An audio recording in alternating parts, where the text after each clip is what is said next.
இப்பொழுது நீருக்கு எவ்வளவு சக்தி இருக்கிறது, ஹீட் கெப்பாசிட்டி என்று நாம் செய்முறையில் பார்க்க போகிறோம். இப்பொழுது நான் சூரியனை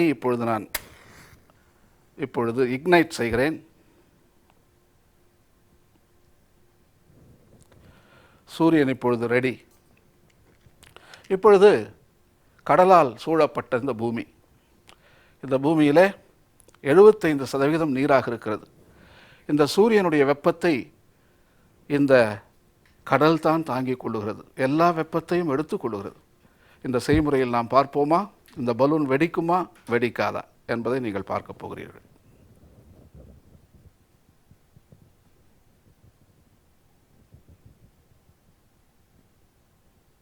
இந்த பலூன் வெடிக்கவில்லை. இதிலிருந்து நமக்கு தெரிகிறது எவ்வளவு தூரம் கடல் சூரிய வெப்பத்தை எடுத்துக்கொள்ளுகிறது. அதனால்தான் இந்த பூமியில் 28%, 23 டிகிரி, 28 டிகிரி, 33 டிகிரி ஒரே சீரளவாக இருந்து கொண்டிருக்கிறது. இந்த நீர் இல்லை என்றால் இந்த பூமியில் நாம் வாழ முடியாது. எல்லா வெப்பத்தையும் எடுத்துக்கொண்டு இந்த பூமியில் வாழ்வதற்கு தேவையான ஒரு அட்மாஸ்பியர், என்வாயன்மெண்ட், சுற்றுச்சூழலை கடல் தான் உருவாக்குகின்றது.